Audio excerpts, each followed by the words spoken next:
Hello, I'm Jennifer Chase, the Executive Director of the Education Action Forum of Maine. Our mission is to provide a forum for creative collaboration among all stakeholders to enable the renewal of education in Maine, to meet the common and diverse needs of Maine children, education professionals, families, and communities, now and in the future. So today we have a panel discussion on the topic of charter schools. The chartering, oversight, and specific impact of charter schools remain an important area of continuing research to those of us interested in educational renewal. Actually, just a few weeks ago, Bowdoin College hosted a speaker on the impact of charter schools nationally and on students in districts. So today we have a panel of people intimately involved in the charter movement, and we've asked Erin Churchill, the research director of the Fordham Foundation, who's been conducting interviews with Mainers through the forum's Innovative Educator series, to ask some questions about the trajectory of the charter movement as a whole, and also here in Maine. So first we have Judith Jones, who joined the Maine Association for Charter Schools 2 decades ago, an organization that has evolved today into the Education Action Forum of Maine. Judith spent her career working in economic development for Latin America and public education, including positions where she worked on public school policy in New Jersey and introducing public chartered schools in Washington, D.C. Judith is now retired, but keeps busy serving on the forum's board. Thank you to Judith for that. So sticking with the Joneses, no relation, next up is Jeremy Jones, the Executive Director for the Maine Charter School Commission, a state agency that authorizes and oversees the state's charter schools. Prior to coming to Maine, Jeremy worked in leadership positions with several highly regarded charter school networks in Texas after serving as a middle school math and science teacher. Last, we have Joe Nathan, who comes to us today from the great state of Minnesota.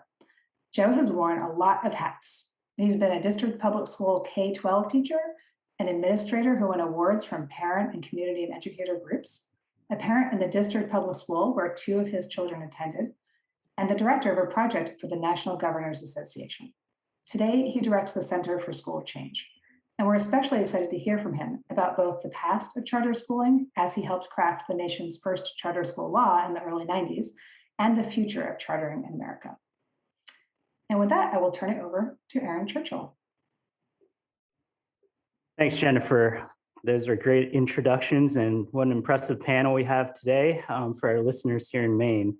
Some really great minds who are working in the charter school sector and for many years. I want to start the conversation. This is sort of like a past, present, and future of charter schools in Maine and the United States. And let's start with Joe Nathan, who has been in this business for many years. So to kick the conversation off and help set the table here. So you were there in Minnesota when the state was debating its first charter school law, the first in the nation. So what was the original vision for charter schools as you guys saw it? And what were some of the problems that the advocates for this movement were pushing for? What were some of the problems, and how did they think that charter schools would create benefits for educators and kids? Thanks for your questions, and thanks to the forum for putting this together.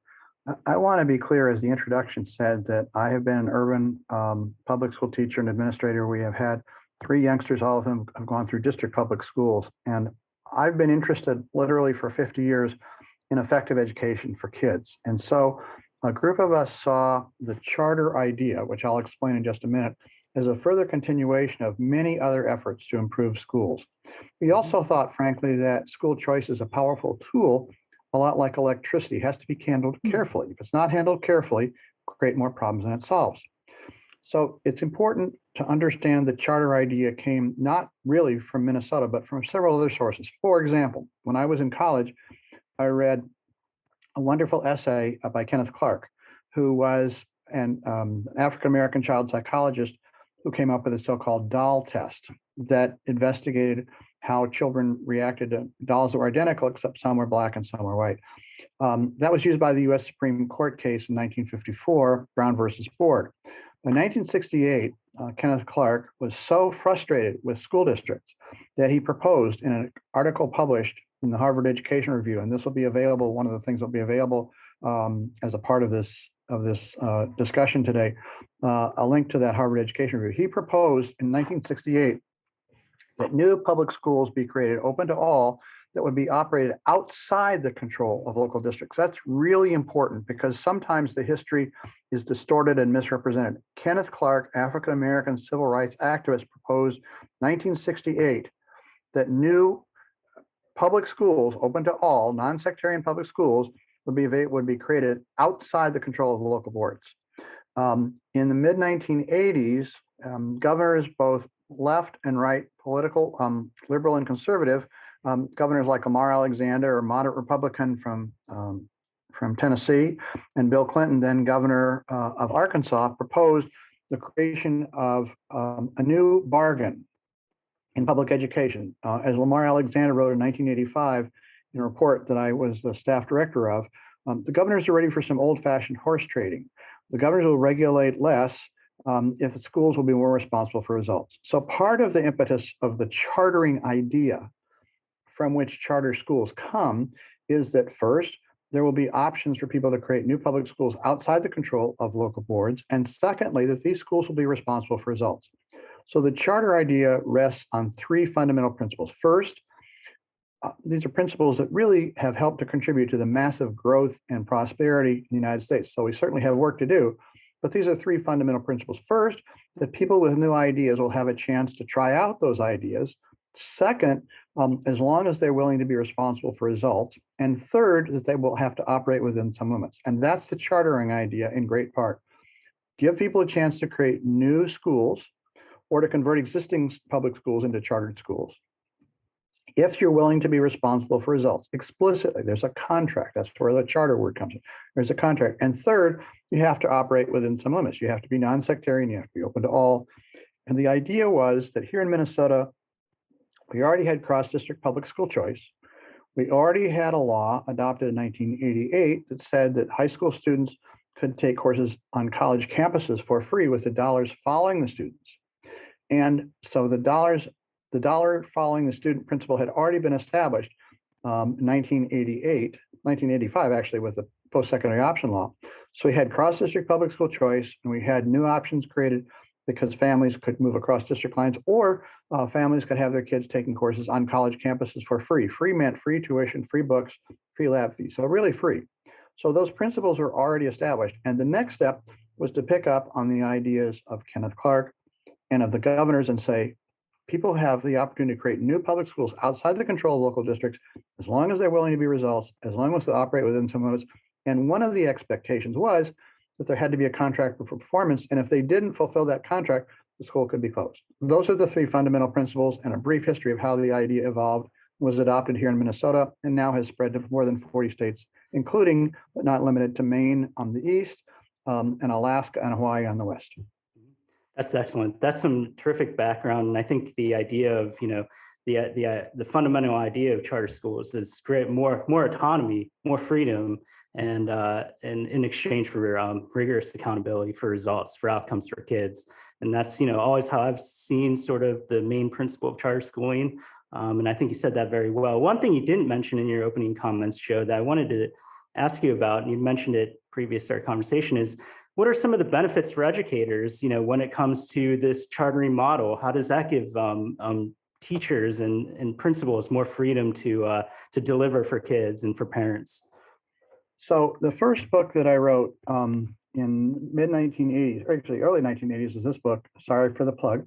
And this is a book that Governor Lamar Alexander read and really liked it, because in here, as you can see from the title, I talked about empowering teachers as well as families, free to teach, achieving equity and excellence in schools.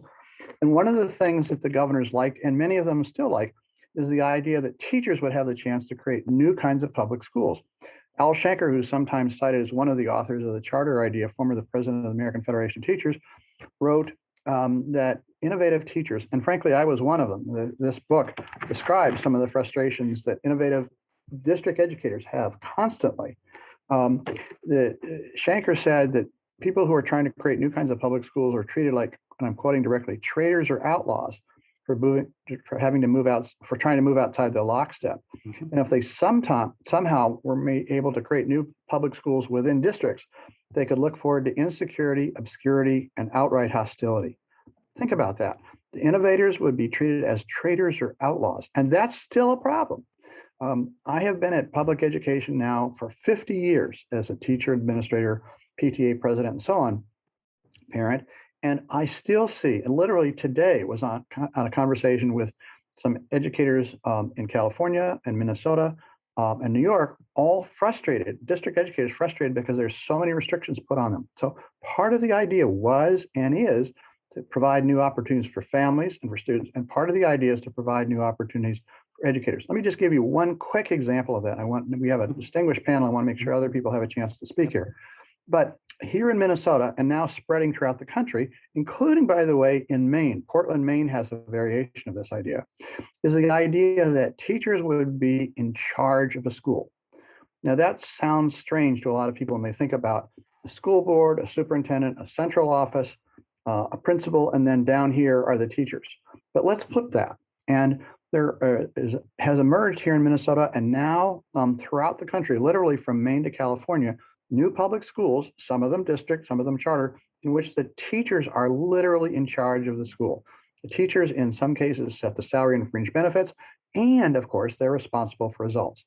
So this is a massive empowerment of educators, and this is why one of the reasons why some veteran educators have switched from district schools to chartered public schools. But now it's great to see, and we'll put some references in the list of materials people can get at when they look at this.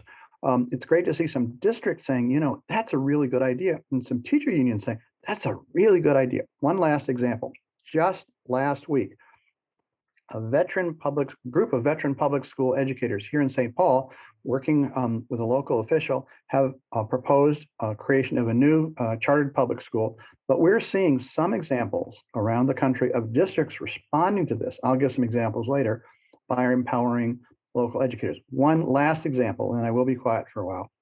In one of your neighboring states, nearby neighboring states, not precisely neighboring, but nearby neighboring states, Massachusetts, the charter idea was proposed after the local teachers union had suggested the creation of new schools within the Boston school system. And the local school committee, which is what we call a school board, the local school committee said, no, we don't want to do that. So the charter law was passed in Massachusetts. And a number of the finest teachers in Boston said, well, if you're not going to give us that power to do this within the district, then we'll create chartered public schools. So the school committee said, no, we think we'll go ahead with this. And so people might want to check out the pilot school portion of the Boston public schools. Again, pilot schools in Boston are part of the district. It's empowered educators to create new kinds of options, many of which have been great for the kids and the families as well as the educators. Yeah, that's the remarkable thing about a lot of charter schools is that so many of them have been founded by educators themselves who are looking to do something different for kids, and they saw a need. That's certainly true with the schools I've talked to in Maine. Turning over to Maine, speaking of which, let's bring in Judith, and then I'll bring in Jeremy as well. But Judith, talk to us. You've been here in Maine for quite a long time working in the education sector and with charter schools. Tell us a little bit about what brought charter schools to Maine. When did it enact its first charter law? And what was the rationale for bringing that opportunity to educators and parents to Mainers? Right. Thanks so much, Jeremy and Jennifer and Aaron. The same reasons pretty much parents want public school options everywhere. Their kids need something different, something better in whatever that means in their opinion. They don't like being restricted by geography. They feel that the districts are too heavily regulated and creativity is not rewarded, as Joe mentioned. It's when I really started on this, it was back in 1974. After moving to the district I was still working in New York City at that point, and Cy Flegel and Deborah Meyer had started the schools within a school movement. So I was following that when I was doing work at the New York City Planning Commission. And I followed that for a long time. And when I got down to DC sometime later, I thought, okay, let's do this. Let's start with the alternative education programs that already exist within this highly centralized district public school system. By the time I was studying that in the 80s, a couple dozen of these programs had disappeared. It was down to two that were basically diversion programs for kids headed into the juvenile justice system. When I got to Maine, discovered that there were like 80 plus alternative education programs, both within districts, outside of districts. So there was already a recognized need in the state by both educators and parents and students that a variety of education approaches were needed. These incredible educators were supplying those approaches, but they were constantly hassled. They were put in basements. The kids were disrespected. So it was like, we've got to find a model, that allows for this broader range of approaches to public education that does not discriminate and denigrate good teachers and students. So the charter school model, we really felt that it would help with that, because you could choose a school without a label. You didn't have to have a label, alternative, special ed, 504, whatever it was. One of the things I've recently realized that Joe probably was better aware of than I was, in the early years of the charter school movement, an awful lot of the programs were vocational education, career and technical education, practical kinds of programs, because there was a felt need for that, and there still is very much, especially in Maine. But the restrictions from the centralized system around access to practical hands-on experiential learning programs was so restrictive. It was so difficult for a kid to get in. So an immediate need was filled when educators began devising programs through the charter school contract model that allowed them to do hands-on learning, experiential education, and other kinds of approaches without going through all the hassles at the state and the federal level. So why did it take so long in Maine? We really started with other members of MAX and the Ed Forum group. They started right after Minnesota, because there were these educators who'd been trying different things. Unfortunately, the political situation was such that it took almost 15 years after 93 before we were able to get the enabling legislation. And I know Joe wants to talk about the concept of chartering in addition to charter schools as the result of chartering. But I also want to point out that many of these programs are enabled. Okay, that's all the state law does. And the state laws vary. Every single state has a state law. There is no federal law. So there's enormous variety. And all you get is permission to try in accordance with a series of limitations, as Joe mentioned, which are very important and about which Jeremy now knows more than I do probably. Yeah, that's great. So Maine's charter law, remind me what year it was, Judith, was it? 2011. 2011. Okay, so charters have been in Maine for just a decade now. That's right. We have 10 charter schools, is that correct? That's correct. Okay, so it's one per year. We're making progress. Anyways, I want to bring in Jeremy at this point and get his perspective on charters in general, because you've worked in the sector for many years, from what I understand, in many different places. So what is your perspective on why charters, why do we need them? What kind of benefit do they deliver for kids and communities? And what's your take on the differences in, say, Texas charter schools versus Maine charter schools, or any other kind of place that you've done work? Yeah, that's a great question, Aaron, and I appreciate the opportunity to talk through it with the group as well. I mean, I think I bring a very specific perspective to this, and I think Judith and Joe both have I think a wealth of knowledge in this area, and so my perspective really begins with joining a large CMO or growing CMO charter management organization at the time in Houston back in 2005, and there were a couple of larger charter organizations. I think the most identifiable one is probably KIPP, given their national reach, and I think what really characterized the movement at that time was sort of this, gritty, scrappy group of educators who were incredibly passionate about the work that they were doing, For all intents and purposes, a charter leader once said, we wanted to be the FedEx to the USPS, right? We wanted to figure out how to deliver a package overnight. The traditional schools continue to say, we can't get our kids to college. There's so many reasons why we can't do that. And then the charter movement showed that you could, and that, it doesn't matter where a kid grows up. It doesn't matter what the color of their skin is. It doesn't matter who their parents are, how much money that they make. When they have access to great educators in amazing schools, they can become more self-actualized people in the world.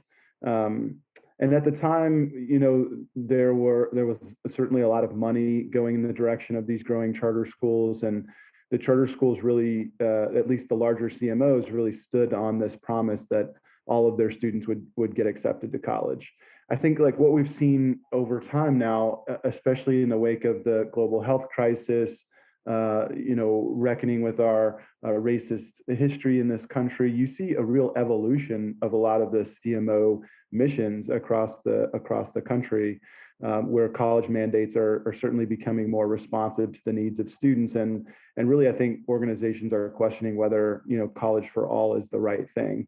They're also seeing an expansion of programs that allow more students to have access to curricula. You've got expansion down into pre-K programs and things like that. I think that's a good thing. But then, a portion of the charter management organization sector is also dealing with a lot of the same problems that larger school districts are dealing with now. And so they're having to grapple with those things. And I think I think that's good for those charter management organizations to have that perspective. We in Maine, we don't have a whole lot of charter management organizations. Is that correct? And can you explain very briefly what a charter management organization does? Sure. And how that's organized? Yeah, there are no CMOs, charter management organizations in Maine, and the CMO essentially acts as the district operator, right? The district office. They really capitalize on economies of scale. They make it possible for all of their sites to operate more effectively and efficiently, and so that's the benefit of being a part of a CMO. One of the downsides, I think, and I'm curious what the rest of the panel has to say about this, but a lot of the larger CMOs are attracting greater scrutiny at this point. We've seen in the news a couple of times with some bad actors in the movement, and then other political reasons. But I think we're sort of at the point where I'm not sure that we exist in this environment of freedom anymore. I think charters are, in some cases, more scrutinized and sort of more beat up than they ever have been before, and it feels like we're at an interesting inflection point, in that I don't know how much freedom we have, and you actually see some charter operators foregoing their charter and saying, this is no longer a tenable way to operate, because they've come under so much scrutiny. And so I think that's we're at this interesting place in the evolution of charter schools. Mm-hmm.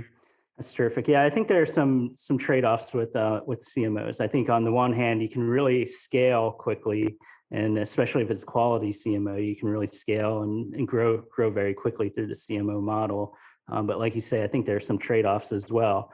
I want to sort of move the conversation into the present a little bit, in the here and now. So Judith, can you give us sort of a landscape on where chartering is at in Maine right now? You mentioned there are 10 schools, so maybe that's helpful. But talk a little bit more about the strengths and weaknesses of the sector and some of the challenges and opportunities moving ahead. Yes, we have 10 because we have a limit of 10, and that is a politically imposed limit by the opponents.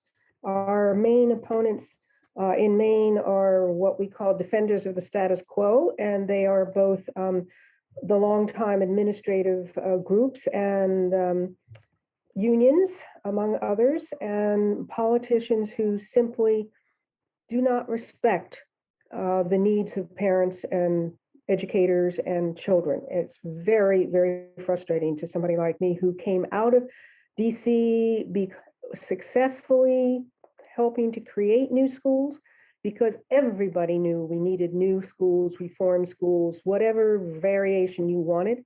And there was already a history there of choice among some of the public schools in what was called the six school complex. So here we are in Maine, you know, close to 30 years later, and we still have the rigid bureaucracies, the old boy networks among the administrators who want control. They want to continue their control of the resources, of the personnel, and of parents. I've been fascinated because I worked on redlining a lot in years past to have the idea that school district boundaries can be viewed as a form of education redlining. And you would think that we wouldn't have that in Maine, but we have it in the form of town boundaries. Back when would that have been? Probably around 2010, just before the charter school bill actually got passed, there was a bill and a lot of work being done on open enrollment. And so we were really looking at Minnesota and trying to persuade people and, you know, trying to get anywhere from 2 to 5 neighboring school districts to allow open enrollment and designing the forms and all that kind of. I think if I mentioned that now, I'd be hooted out of the call, you know, out of the room.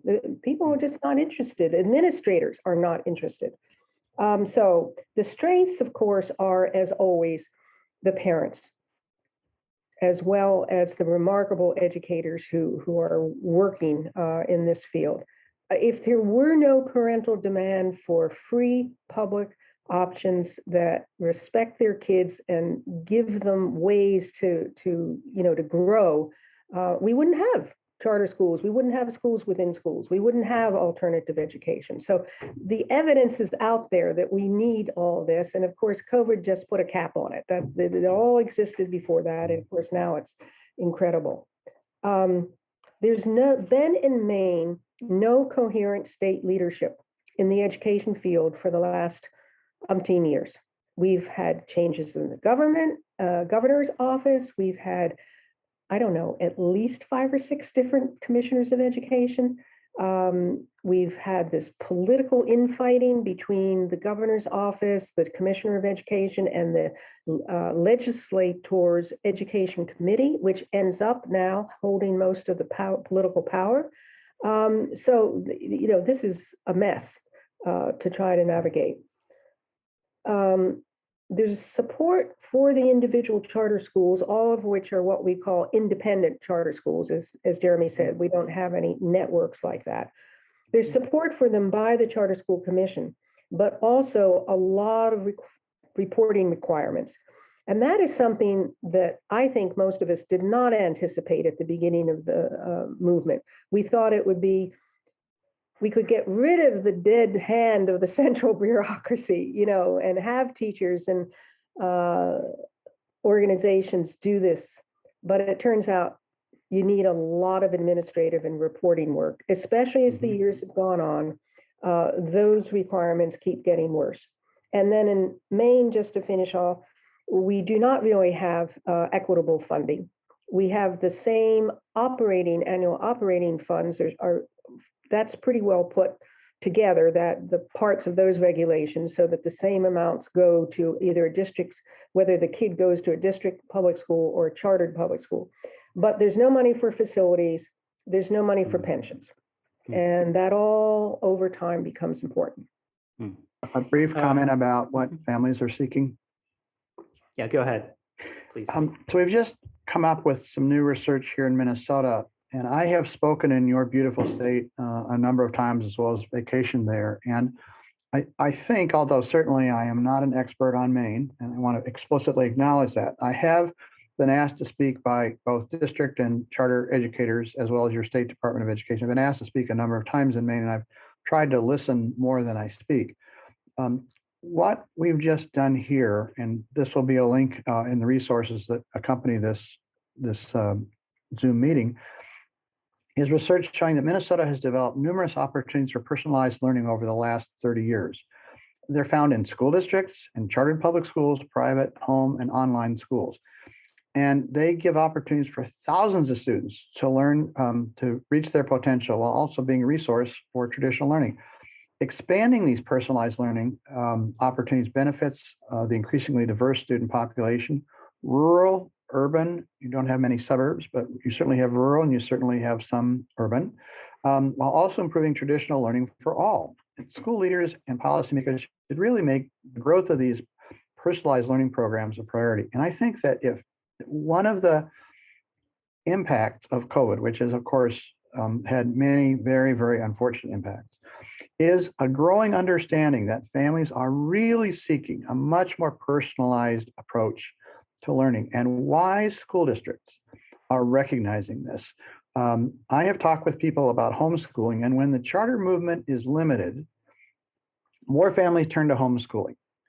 I think the educators and policymakers in Maine may want to think about this, because there are more families in many states turning to homeschooling because the school districts are wrestling with what to do about masks and vaccinations and all this kind of thing. And families are looking for options. This is a clear direction in this country, including Maine. Families are looking for options. And one of the things that we have done here to try to build political support for all this across the political spectrum, and it's not always been easy, is we've found not only educators, but also other groups, families with kids with special needs, civil rights advocates, frankly, for rural families. This may surprise people, but some of our finest chartered public schools in Minnesota are in rural communities where families will drive 25, 30, even 40 miles to a wonderful chartered public school, which is project-based. So I think that part of the future for Maine, if it's going to make progress in this, is to identify the people who really want to have more personalized education. And there are some people within districts, although I recognize that many of the major groups representing teachers and school boards and superintendents don't want to see more empowerment of families. But if we look at the so-called arc of history, I think we see literally from Alaska and Hawaii to Maine and New York that more and more families are looking for personalized education. And so if there are political opportunities to bring those folks together, I think Maine may see some progress. And frankly, not just in the charter area, but also in district schools, providing more options. Yeah, I think that's well said. Parent demand really drives, I think, the conversation around chartering. Jeremy, let's bring you in to talk about your day job and what you do as the director of the Maine Charter School Commission. So first of all, what is an authorizer, and can you talk real briefly about that? And then also talk about what your perspective on Maine at present, its charter sector is, its strength and challenges ahead. Sure, it's a great question, Aaron. I mean, an authorizer, at its most basic definition is typically an agency within the state that sort of oversees contracts between the state and a charter school, or a nonprofit board, I guess is probably more accurate. And that board agrees to open and operate a school. The authorizer ultimately determines whether or not they are able to do that. In the state of Maine, there is one charter authorizer. The traditional district schools have not taken it up to authorize their own charter schools, nor are they able to at this point, since there is a cap. In other states, you'll typically see maybe one primary state authorizer along with district authorizers. In places like Michigan, for example, you may have lots of different authorizers, or in places like Ohio, you could have authorizers that come out of the universities or other nonprofit types agencies that would authorize schools.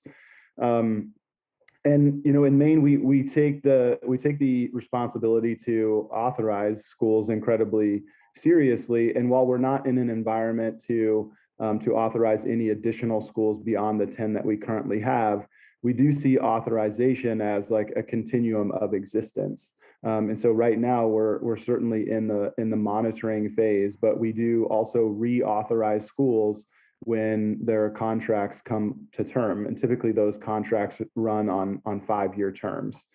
So, for example, we just went through the reauthorization of 2 of the charter schools in Maine. We went through an incredibly intensive process looking at the data that we've compiled over the past 5 years, looking at the school's performance, the finances, the governance of that school, in order to determine whether or not that school can continue to authorize. And I think, or continue to operate. I think what's important to ensure that the charter schools are living up to the promises that they've made to families, right? So not only do we ensure that they're upholding the covenants of the actual contract between the state and the charter board, but that they're fulfilling the promises that we've said. We're allowing you to run a school. This is what you've said families and kids can get out of this proposition. And so we deeply consider the insights from families and community members and folks who the school ultimately serves. And so we feel like we are the arbiter of fulfilling that promise for them. Yeah, really, the authorizer is somewhat like the gatekeeper of quality for the sector in many states. And in Maine, it's the Charter Commission is the gatekeeper for accountability and quality oversight. I want to kind of get everybody on the panel's thoughts about the future of charter schools in America and in the state of Maine. I'll start with you, Joe, just thinking about the future of the movement. Are you optimistic, pessimistic? What gives you a reason for concern? One thing I did want to sort of get your thoughts on specifically, because both Judith and Jeremy actually mentioned it in some of their comments, was whether the charter movement has become too burdensome. Do we still have the freedoms that you guys originally intended for schools? Is that still there? Is that something we should be concerned about? But I'll leave it open for you to talk about where you think the movement's going in general, and if you want to touch on the question of freedom and whether that's really truly happening in a lot of states, that'd be great. Sure. Thanks. Well, again, thanks to each of you. It's been fascinating to listen and learn as well as to share. I want to pick up on a couple of comments that Jeremy and Judith made. First, both of you mentioned that the laws vary enormously by state, and I think that's really an important point. The details matter, and for example, we have unlimited numbers of chartered public schools permissible in Minnesota, and Maine has a maximum of 10. So that's a pretty dramatic difference. Minnesota provides literally more than $100 million a year in facilities cost for chartered public schools, and Maine doesn't. Those are 2 dramatic differences, yet they're both called charter laws, and they both have some of the same ideas. So I think it's important to understand that the laws vary. Secondly, on the issue of creeping bureaucracy, there have been now literally 30 years of experience with this idea. And there are some people who have made wonderful use of it, and there's some people who have made terrible use of it. There are some crooks and some charlatans who unfortunately have become a part of the charter movement. And every time this happens, it's widely publicized. And so in many states, what happens is, well, people say, well, these people made this mistake, therefore we're going to add this new regulation. And when I was an assistant principal in an inner city urban public school, this was a challenge I faced daily. Are we going to make a lot of rules that have an impact on the 98% of the young people who do the right thing, or are we going to try to make rules that will cover some things that 2% of the people do, which were really wrong? And that's an issue that state legislators have to deal with a lot.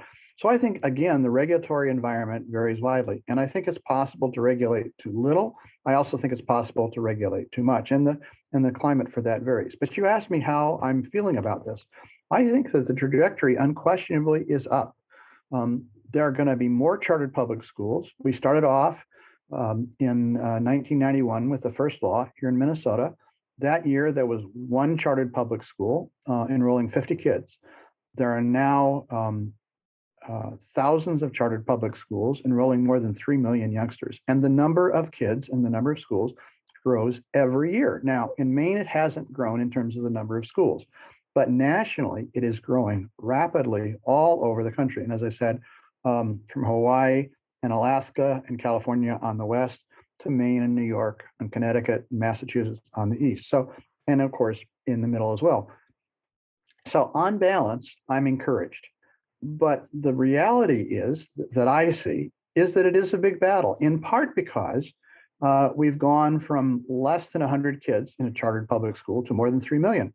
And the people who want to hold tight to control of the dollars have noticed.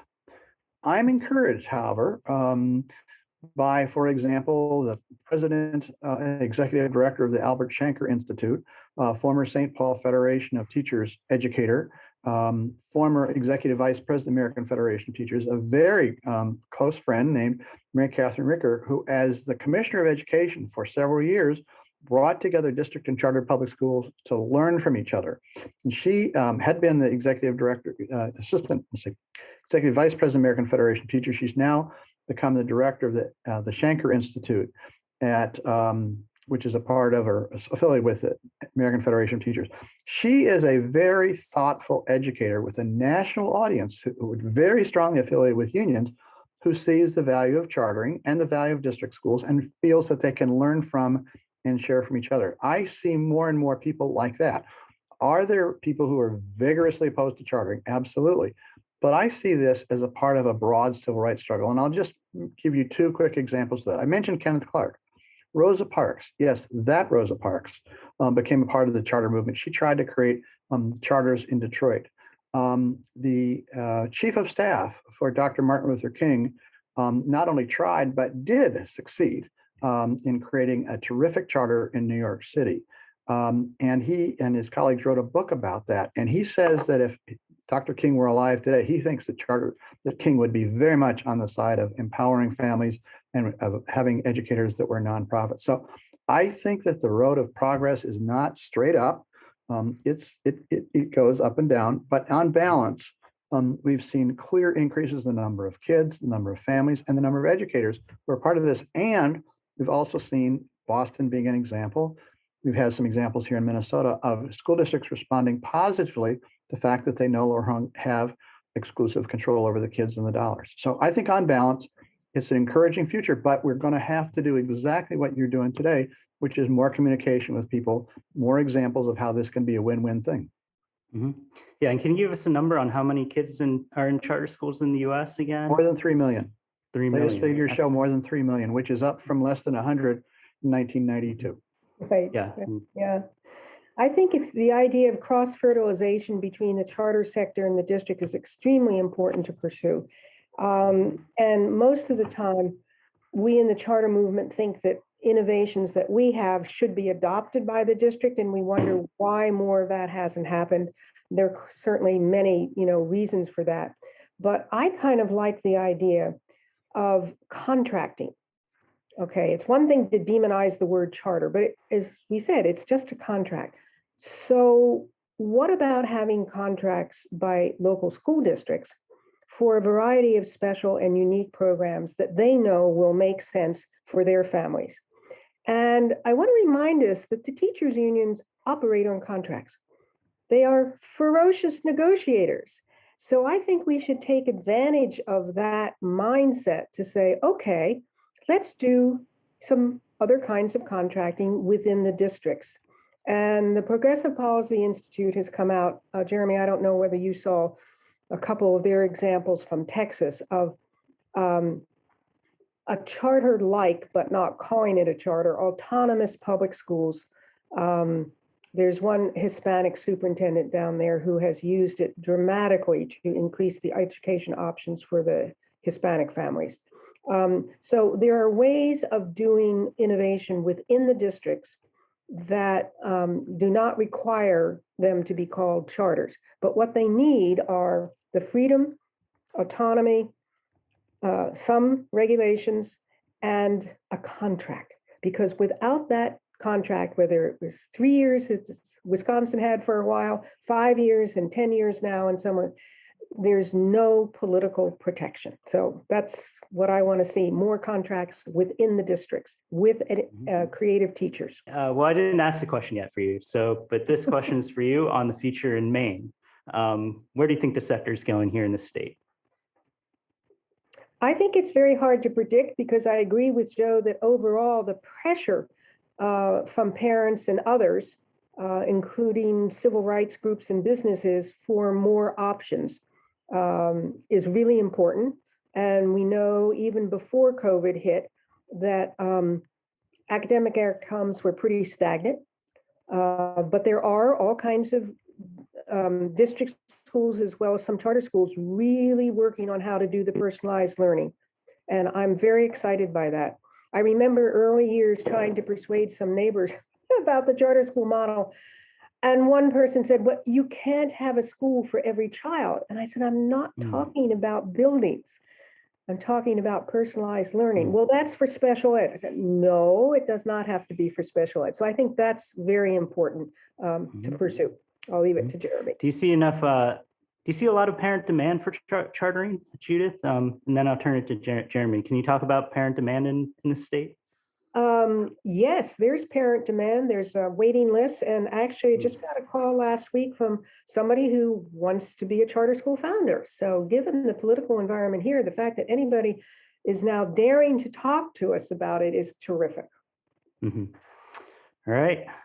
Jeremy, I'll let you have the last word and then I'll turn it back over to Jennifer. So where do you think, from an authorizer perspective and then from just a Mainer perspective, who's been working in the charter sector for quite a long time, where do you think, what gives you hope and what gives you some pause?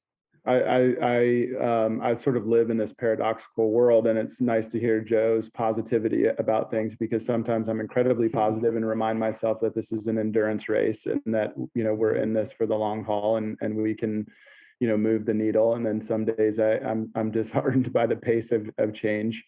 To Judith's point, I think, you know, we fielded actually quite a few calls from parents. I mean, I think we get, you know, weekly emails and calls from parents asking about charter schools being available in their, you know, in their neighborhoods. And so I, you know, I always tell them, like, this is the mechanism for change. This is how you do it. That, you know, start a parent association, empower other parents, build a coalition, and start, you know, pulling on the political levers.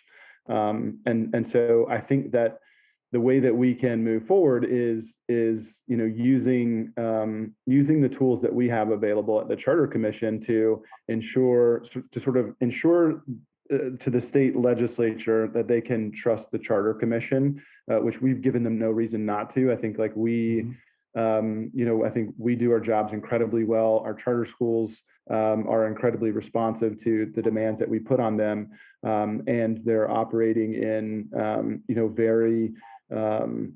know, very tight circumstances, and they're doing a great job because they have scrappy leaders.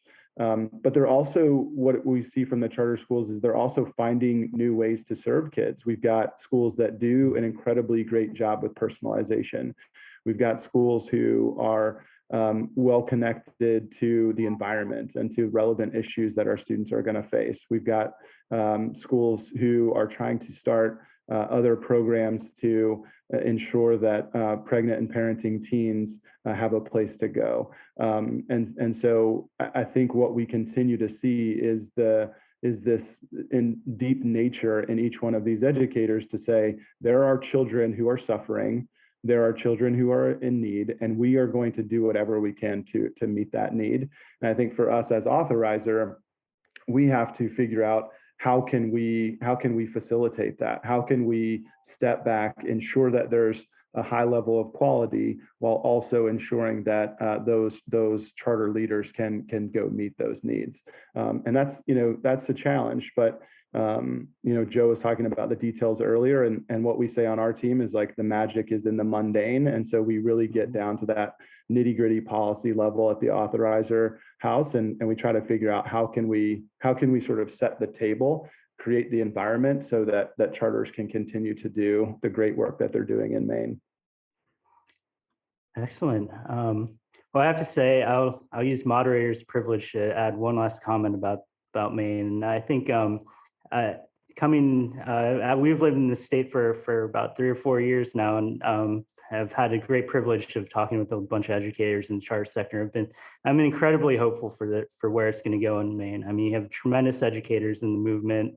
And hopefully there'll be opportunities for them to expand and replicate and serve more kids that have a lot of needs. So with that, I will turn it over to Jennifer for a few last words, and thank you everyone for being part of this great conversation tonight. Thank you. Could I just say one quick thing? Of course. I mentioned earlier that I was a history teacher for a while in the district public schools in Minneapolis and St. Paul. And one of the things that I've seen over and over again is that progress sometimes moves rapidly and sometimes takes a while. If you look at the progress in the country, whether it's civil rights movement, whether it's women's rights or rights for African Americans or Latinos or gay and lesbian people, sometimes it takes a long time and then all of a sudden there's a big spurt forward. And I think that we need to understand that, as Margaret Mead said, never doubt that a small group of people can change the world. Indeed, it's the only thing that ever has. My hope and my wish and my offer to people in Maine is that if there's a way for us to continue these conversations, and I deeply appreciate the conversation you're having today, and to broaden the conversation, to talk about how the expansion of opportunity is a good thing for districts as well as for chartered public schools. If we can see this as a win-win opportunity with more and more youngsters succeeding, then I think we're going to make more progress. All too often, I think it's characterized as us versus them, but we make real progress when we see win-win. Having said that, I also understand, having been involved in the Southern civil rights, that there are issues of power and privilege, and that there are some people who have it and don't want to share. So I think that we can envision and work for greater progress and be realistic and help people understand greater opportunities, but at the same time understand that there are some with power and privilege who do not want to share it. And fortunately, in this country, we've worked out ways to expand opportunity, but we have to sometimes acknowledge and sometimes bump up against and challenge the power and privilege that some have. Thank you, Joe. I'm glad you interjected that. I feel like that was an important point. And I think it ties very much back to the Education Action Forum's mission, which is this creative collaboration among all stakeholders. And so the vision that we have is a place where that collaboration can happen openly, and the challenging of power structures that needs to be challenged can be spoken, not as a divider, but as something that can perhaps bring people to greater clarity, and then decisions can be made accordingly. So I thank you for adding that specifically at the end. And thank you so much to Aaron, first of all, for leading the conversation. I really appreciate the expertise that you bring to hone in on the questions that are most important. And Jeremy, bringing the Charter Commission's perspective, and Judith and Joe for the historical perspective right up to the current day. I feel very appreciative of the amazing well-roundedness of this panel. So I look forward to seeing the trajectory of charters in Maine and the impact that you all are going to continue to have on it. So thank you very much. Okay, thank you. Thank you.